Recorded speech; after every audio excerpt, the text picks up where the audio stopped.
when things just get so exhausting, it feels unbearable. I felt like the team doesn't trust me. I'm in a lose-lose here. And once I made my mind up, I was just done. The world is obsessed with fast-track success. It's easy to think that people become successful overnight. But let's face it, more often than not, what we see on social media is total BS. I'm here to look past the perception of perfect success and focus on life's detours, perceived mistakes, and even wrong choices, and understand the real road traveled up the career ladder. After all, we're all effing up. I'm grateful to have Emily Ellis here with me. Emily is a people and operations enthusiast, a mom of two, and a resident of the DC area.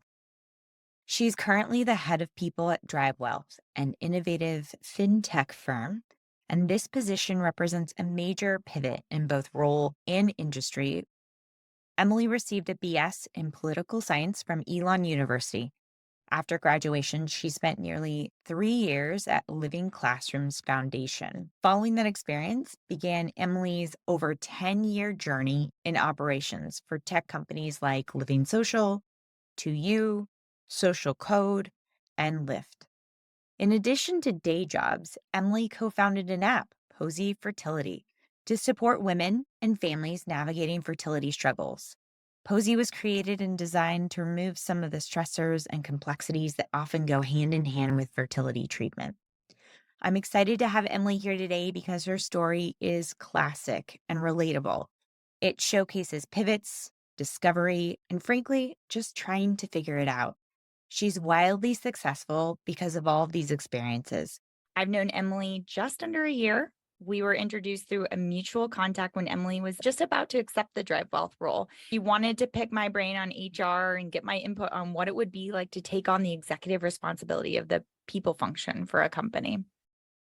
Is that your recollection? I'm grateful you're here, Emily. Of course. It's so funny hearing that it's been almost a year since I made those first frantic calls to you, but I'm so happy that fate brought us together and here we are. Same. Thank you. Before we get started on the career journey, why don't you tell us a little bit about what you're doing today, what DriveWealth is all about, and catch us up on your today? Of course. So today I am head of people and talent for DriveWealth, which is a fintech company seeking to democratize investing. And so what that means is just make it easier for people all over the world truly to invest. We have a brokerage background and the company was born out of brokerage and a lot of people who worked on the floor of the stock exchange, but also doing incredibly cool technology things. Like, let's say you are in your app and you're paying for something that's $31.50. You could use one of our tools that partners where you could say, all right, do you want to use 50 cents more, round up and invest in something, invest in our stock. And so really cool ways to make investing a part of your day-to-day life.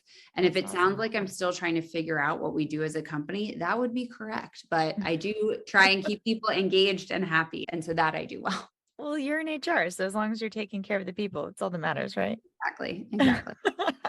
Let's dive in. In terms of your career, looking back, you've just graduated or you're about to graduate. Do you have a job already? How did you find that first job as development associate at Living Classrooms? And was it everything you imagined and hoped? What was the experience like? Oh my gosh. I should probably go back to the year before that. I was a political science major. I come from a family very involved in state and local politics in my blood. And I thought, you know what? I am going to run campaigns. That sounds so sexy and exciting. And the year before I graduated, I interned for the ill-fated John Edwards campaign, which was exciting in some ways, but not at all sexy. And I realized that wasn't for me. I said, I'll figure out something to do with this degree. So I moved to Baltimore because it sounded like fun and nannied. And by the end of the summer, I had a job at Living Classrooms, which is an incredible nonprofit that does a variety of programs across Baltimore and DC. And I joined as a development associate, which was researching and applying to grants. The job, is anyone's first job what they thought it would be? I remember getting my first paycheck and calling my mom crying because I did not understand how much taxes came into play. And you can Mm, imagine as a grant writer, the check was not a lot to begin with. It was a first job. I'm grateful yeah. for it, but I was ultimately very bored. And what do you attribute that to? Is that like looking back, could you have done something differently, or was it just like the state of the business where it was at the time? No, it had nothing to do with the foundation. It was wildly successful, despite the fact that it was 2008. And so we were in a recession. It's Sure. a really stressful time for organizations dependent upon funding. I think that there were probably things I could have done differently, but I was 22. I didn't know what it meant to be an overachiever in the professional space yet. And I think like I probably couldn't have picked a worse career for me because I love people and I love working in high pressure environments and change. And so sitting in a room and poring over donor spreadsheets and writing grants, most of which was like repurposing boilerplate, like that, it just wasn't engaging. And it was really lonely. Yeah, so I was gonna ask, what were some of the feelings that you experienced emotionally as you were going through that period? Oh my gosh. I was truly so bored. Yeah, there's no other way to describe it. I think I mentioned this to you the other day, but I think about those days working there and how much I probably accomplished in a week and like what that translates to now. Cause it was just, Mm, it's a slow moving environment. And I was seeing my friends, even my now husband was in his first year as an accountant, which is not super exciting, but he was at least busy and like he had colleagues that he was hanging out with outside of work and had deadlines and other friends who were working in startups. And so I wasn't experiencing any of that. Don't get me wrong. It was a really great part of my life in many ways, but unrelated to work. I was feeling very lost. mm. How is your like balance, as they say? I don't know that I particularly believe in balance, but how is the other side of your life, your personal side? Did it lend to more free time? Without going into the details, and hopefully photographic evidence of this is all hidden, but it was a great, like I said, it was a great time. I was living in Baltimore with three other girls and we were having the time of our lives on the personal front. Granted, again, I had no money to my name. So yeah, balance was fine. It wasn't like, but I think that's what's interesting is the sign of a great job now is when you are excited to work and you're okay if you're working outside of 9 to 5 or Yeah. thinking about your job in the middle of the night because you're excited about a project or trying to work through an issue. This was not that. It was very much like I will show up at 9 o'clock. I'm going to sit at my desk and then I'm going to leave at 5 o'clock. So my Mm. balance was totally fine. Work should be somewhat fulfilling, right? Yeah. So what drew you to make the next move? You were at Living Classrooms as development associate, and then you jumped to Living Social. You took a Yeah. role as executive assistant. And mind you, Living Social was like the it kid Oh, when you joined. Like it peaked it in was the coolest thing. 2011. Like Yeah. this was the place to be. So what was the push to get you to search, and how did you land there? And was the title a step back? So I knew I had to leave living classrooms regardless of where I went. I can remember being told that I wasn't getting a promotion because someone else on the team we need to give him this new role because he's raising a family and I was 24 Oh. and not raising a family at the time. And so I knew then I was like, okay, this is not the place for me. And I think I'd had my fun, but was like, I'm ready to do something that I'm excited by and feel Mm. like I'm growing. And then on top of that, my now husband was living in Washington, D.C. And I said, okay, you know what? I'm going to make this move. And like you said, Living Social was the hottest thing to come to Washington, D.C. ever. I feel like it really kicked off what is now like a pretty robust startup culture in D.C. Yeah. That said, I had no talents or skills that translated from grant writing to this fast-paced marketing and sales company. And so I was like, I'm just going to apply for the one role on the website that looks like I could do it. And I knew I didn't want to do sales, so I didn't want to be like a sales associate. So yeah, I applied and got the job. It looks like you were there for nearly 3 years. Did you feel like you were working your way up the ladder? Do you feel like you were like finally in a rhythm? You were having, 100%. I yeah.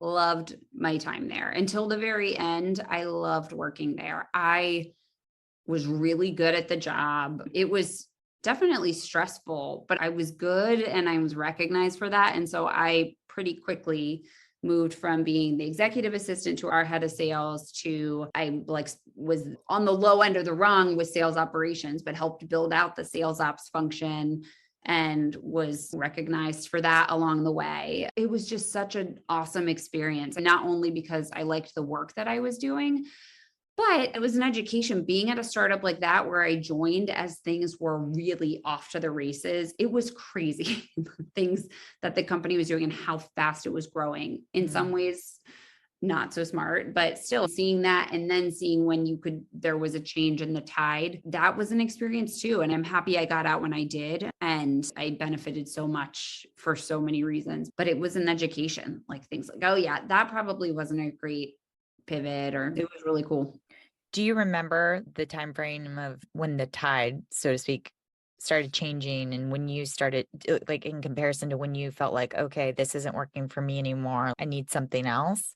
Yeah, I think it was probably, if I had to guess, so I joined spring of 2011, I think probably spring of 2013, and I got married then too. And I remember coming back from my honeymoon and thinking, this, yeah, I can just sense that we're moving in a direction that doesn't make sense. You see companies pivot all the time, and sometimes it's a pivot that works, and sometimes it's a pivot that feels like a stretch for a reason. I was still there for, oh my goodness, I guess 3 or 4 months after that. Things were shifting and people were leaving. You know how it is. You've experienced this too. You have your core group of people that you're in this, it's like lightning in a bottle, and you share this experience with someone. And as people start to leave and peel off, it loses a little bit of its luster. Totally. And as Yeah. someone told me, they said, you don't want to be the last person on the ship. And I got that. And I wouldn't have left because of that alone, but the work that I was doing at the end just wasn't what I wanted to be doing.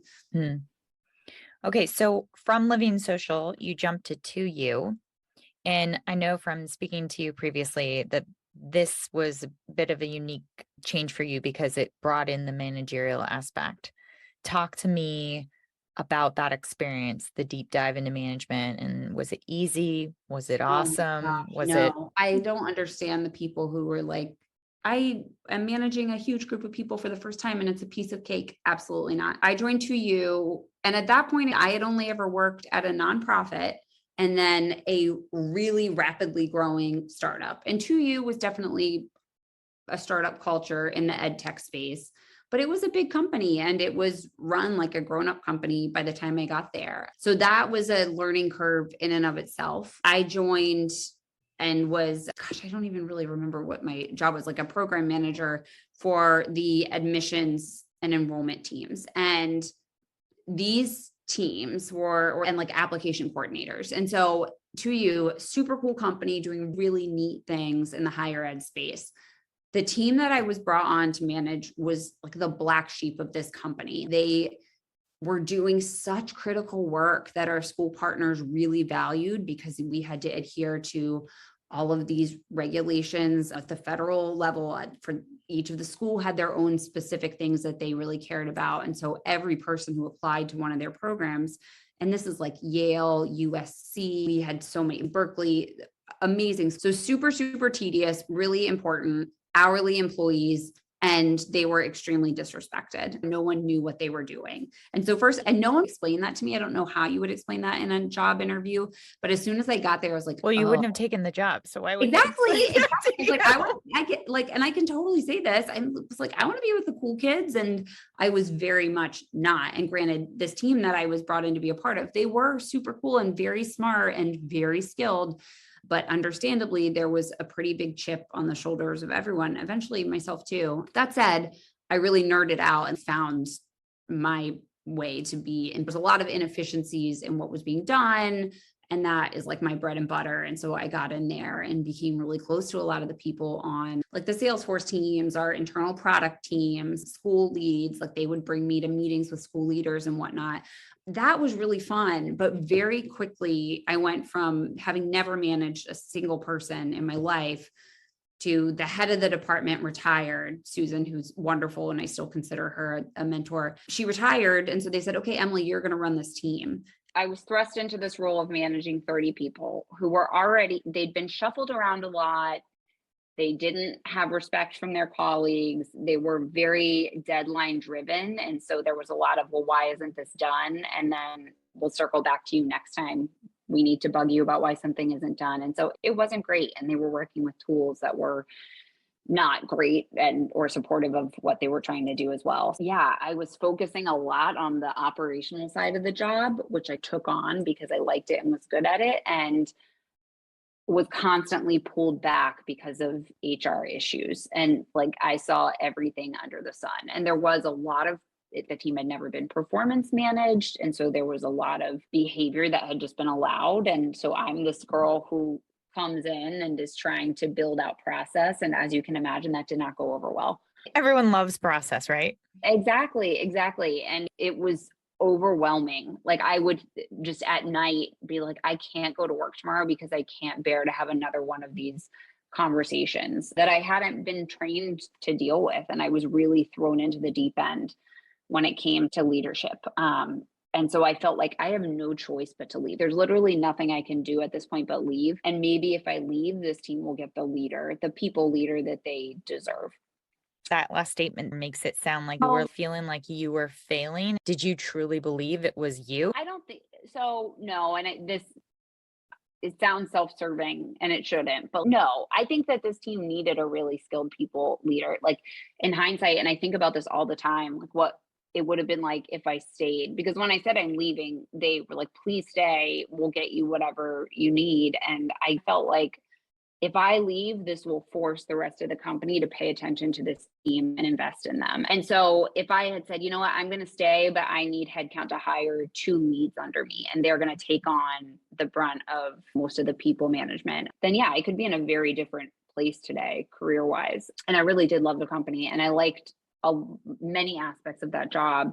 And I'm proud of how I left. Like 2 things I did. We had these amazing all hands. The CEO of 2U is an incredible leader, and they invited me to talk about the team and highlight what they were doing, which was great. And a lot of people heard about it, and there had never been any layers built into that team. And so you had people who were crushing it and busting their butts and earning the same, or maybe even in some cases less, than people who were doing the bare minimum at best. And so we were able to push through promotions and leveling. Like literally my last day on the job, we got approval and pushed that through and promoted a class of individuals. So I'm really proud of how I left, but it was just, when things just get so exhausting, it feels unbearable. I felt like the team doesn't trust me. I'm in a lose-lose here. And once I made my mind up, I was just done. And I think a positive way to spin it is I also realized, wow, I really like this part of my job where I'm doing ops like Living Social was much more project ops, like supporting our annual sales conference and supporting the launch of some new holiday campaign. This was like, I'm going to get my hands dirty in the business and like really engage with finance, legal, product, etc. And I loved that. And so it's like, I want to do that. And so not much of this is sounding like cross-functional HR, and you didn't know it at the time, and look at where you are now. Exactly. And I was like, I don't want to manage a single soul for the next year plus. How much of that experience to you feeling like, okay, this isn't right, I got to get out of here, how much was that impacting your psyche in terms of what was next? Was it like firing up, I can find something that's a better fit? Or were you like, God, what if I end up in the same place? It's a really good question. I think that I was very fearful of ending up in a similar situation. Like I had I had 3 offers on the table when I left 2U. And one of them was with a company that I was really, really excited about. And it's a company and a brand that I love, but it would have been similarly managing a team like what I was dealing with. And I thought, even though they seem to have it under control here, I just don't want to put myself in that position.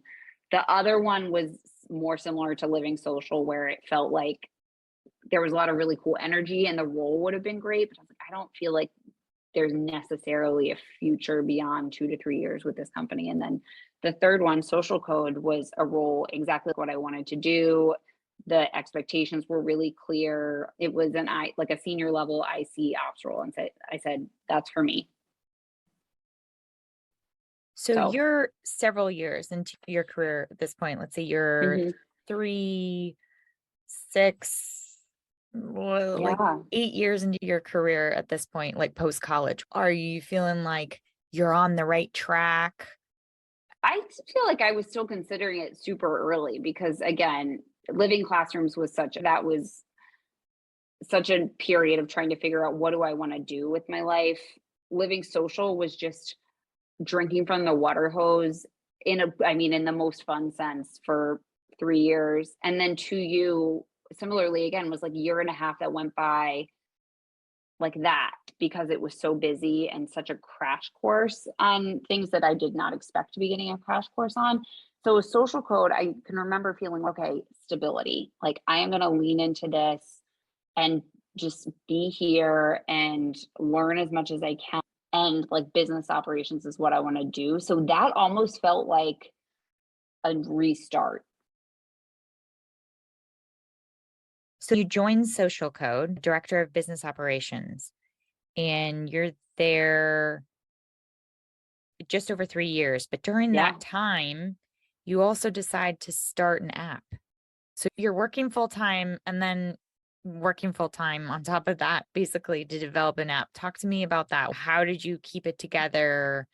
Yeah. My time at Social Code was so wonderful too. Cause like I said, I wanted to be that cross-functional partner. It's what I loved about 2U. And that's what I did. That was my job for our agency team. Social Code is a ad tech company. And so it was really working across functions and levels to help our agency team do what they needed to do for our partners. And so the first year was awesome. It was busy again, but so much fun. And I was an individual contributor, which I loved. I was traveling a bunch for work up to New York and back, which was great.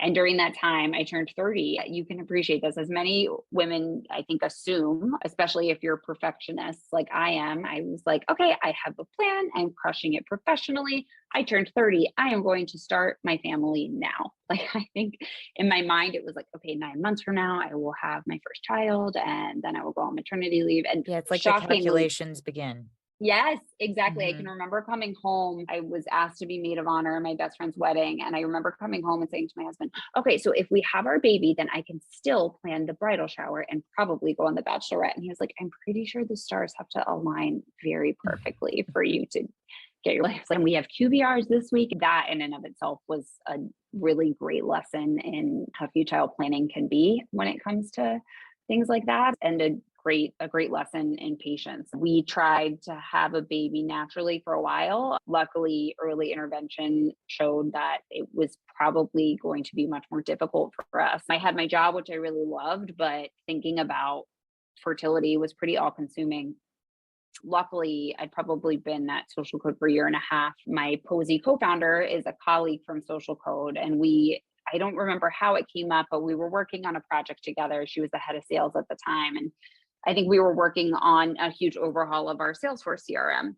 And we basically figured out that both of us were in the throes of fertility treatments. And we were lamenting about the fact that there's so much detail to keep track of. All anyone tells you is just relax, but keep track of all of this blood work and these appointments and your acupuncture and what you're eating and but just relax. And we're like, how is there not essentially Relax, dear God. Yes, How? yes, I know. Keep track of all these forms that are on paper, by the way, which no one keeps now. So we were joking about how we felt so comfortable like designing Salesforce workflows and whatnot. We were like, why does this not exist for fertility and for tracking everything we need to stay on top of as it relates to our treatment and our symptoms and whatnot?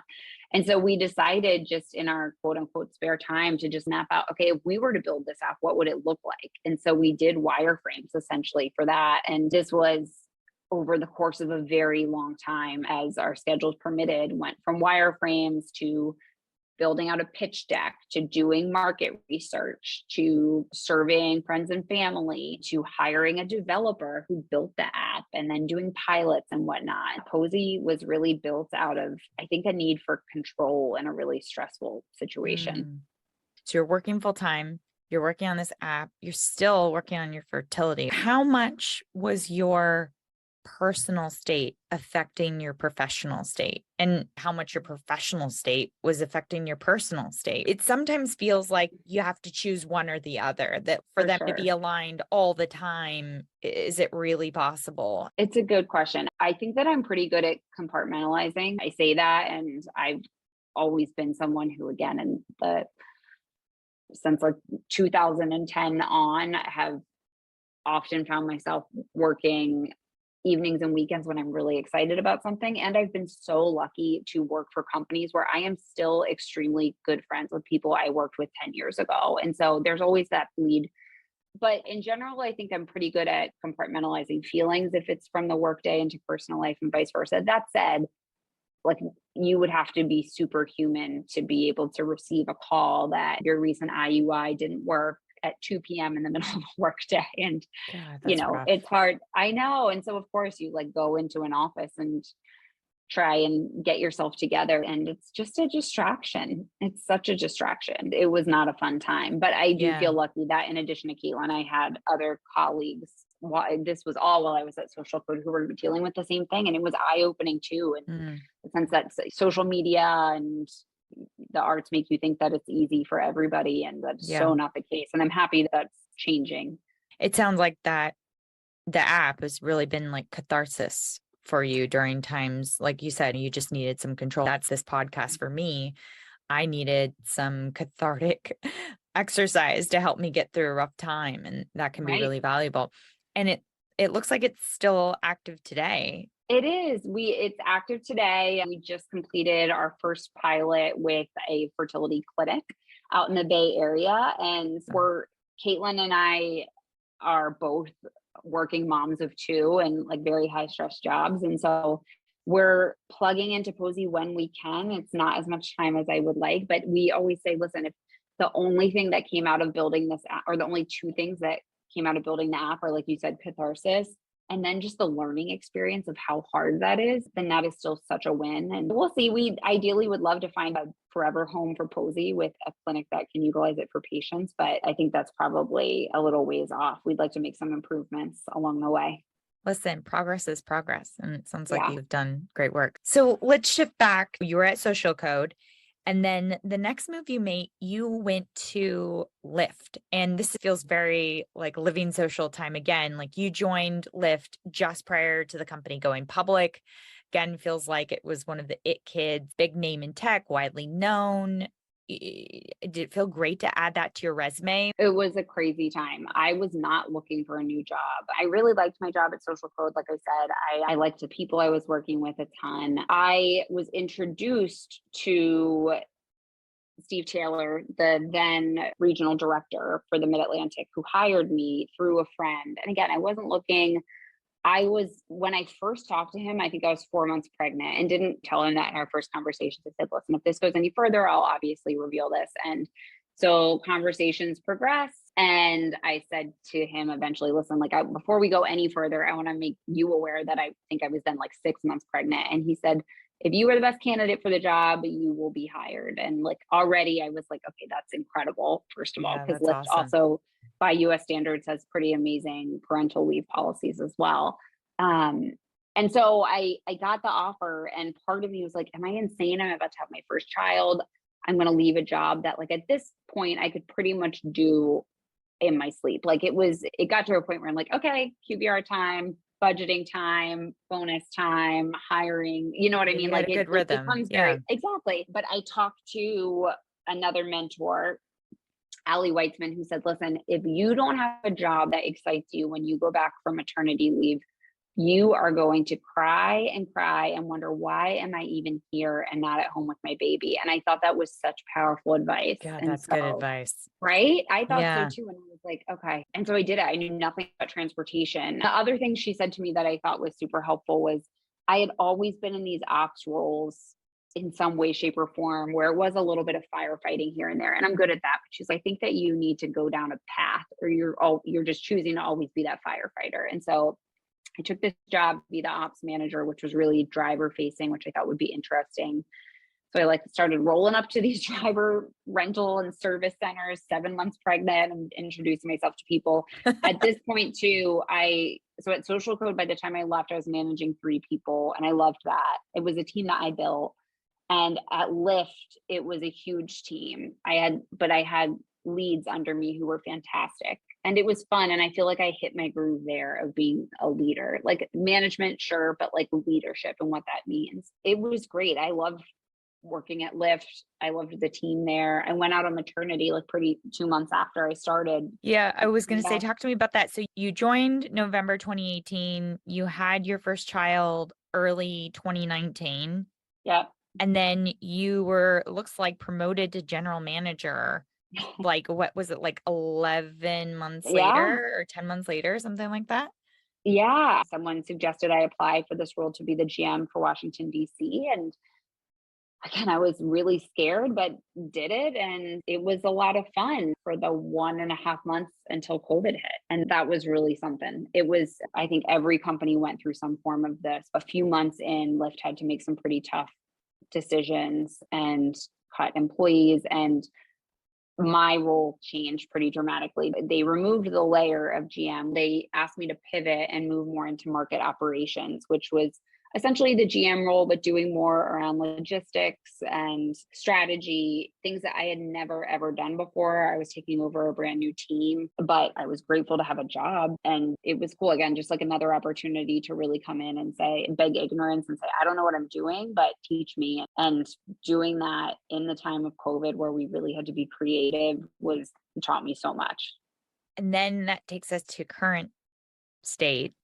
How did you even pivot from Lyft in that last role that you had to even consider to be head of people? How'd you get connected to DriveWealth? How did that all come to be? Yeah, I moved into more of the market operations role. What is time during COVID? In spring of 2020. I guess I had my second child in early 21, starting probably when I came back from maternity leave from Sally, my daughter.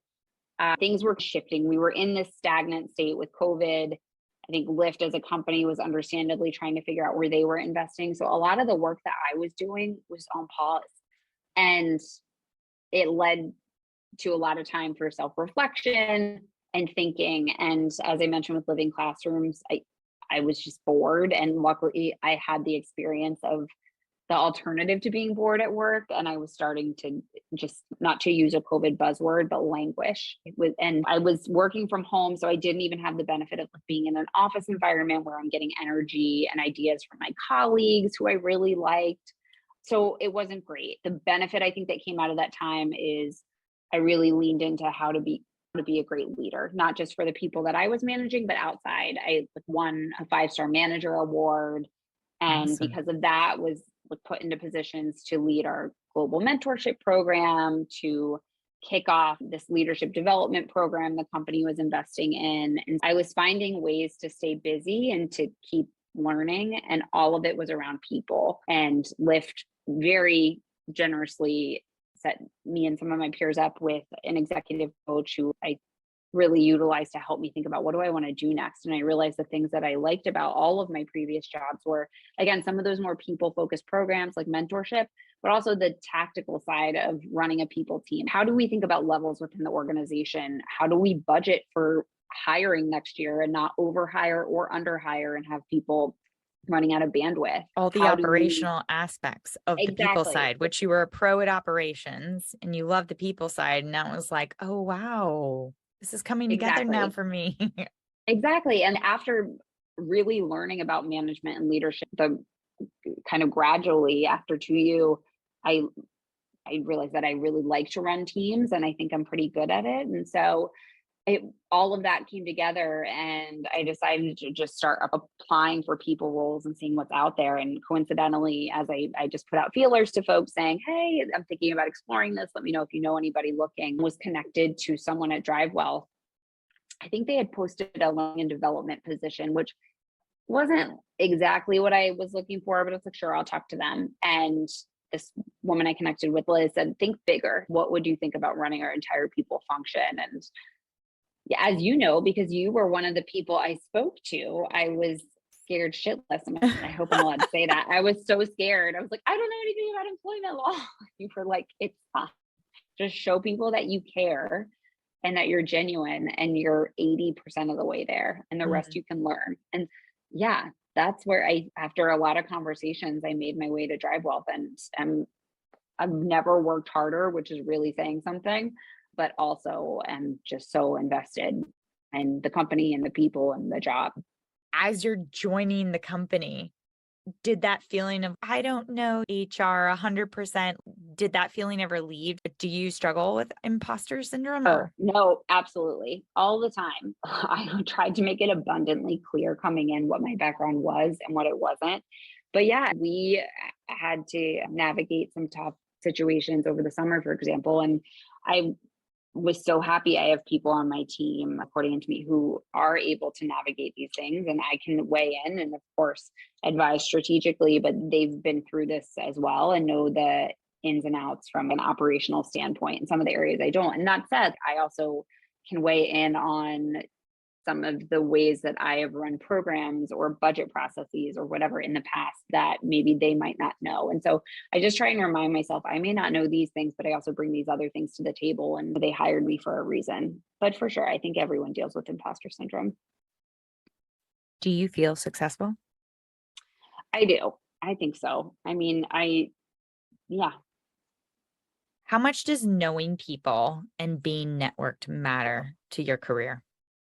Oh my gosh, it's everything. And I acknowledge that I'm very privileged to say that, but I think almost every single job that I have held, I knew someone and or reached out to people and like shamelessly asked to talk to them. And yeah, it matters a ton. Like relationships matter so much, and people remember you. I call in favors to people all the time.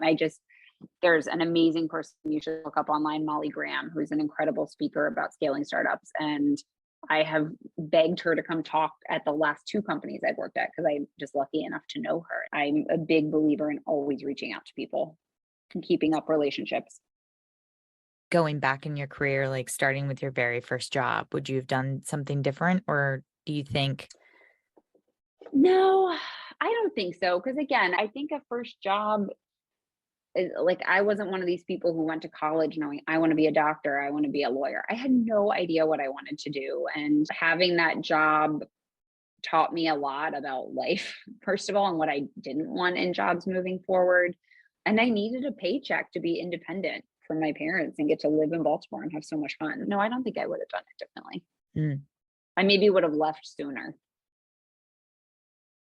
Is there a decision or experience in your career that, God, it just killed you, it weighed on you, felt like if you had done it differently, like it would have been something to help your career do better, or at least felt that at the time, and now looking back, you're like, I plagued myself way too much over that. Why? And look where I am now, and it really didn't matter, but man, I tortured myself. For sure. I think there are conversations that I would have had differently or reactions that I would have had or not had to situations that at the time felt so extreme and really weren't so bad, if that makes sense. And things that I was panicked about that were really not that big of a deal. I think that's it. And I'm very lucky to be able to say that. But it's more like the dumb stuff that I sweated that just really does not matter. Like I'll give you a very specific example. When I was at Living Social and still an EA and running our sales offsites, I can remember people always complain. It didn't matter how much food there was. People always complained about there not being enough food. You're laughing because I'm sure you've been there. And I can remember feeling so bad and like a failure and like I was going to get fired and all this stuff. And just people will always find something to complain about. Always. They're having a blast. It's fine. And so it's more like the compilation of little things that I just shouldn't have sweated as much as I did. That does make me laugh because you can pour your heart and soul. You can have an epic A+ event and someone is still coming up to you being like, why don't we have her? Exactly. Where is Exactly. If you could go back and talk to your 20-something-year-old self, what advice would you share? What would you tell yourself? I would just say you're doing a great job and just hang in there. And I think just telling people or just telling myself, just again, be genuine and be open and vulnerable with people. Like I think about that Mhm. with to you. And again, that first leadership position, I think I was being so hard on myself and coming in really hard with this team because I had good intentions, but giving it more time and trying to meet people where they are. That's something that I've learned along the way too, is you just got to meet people where they are sometimes.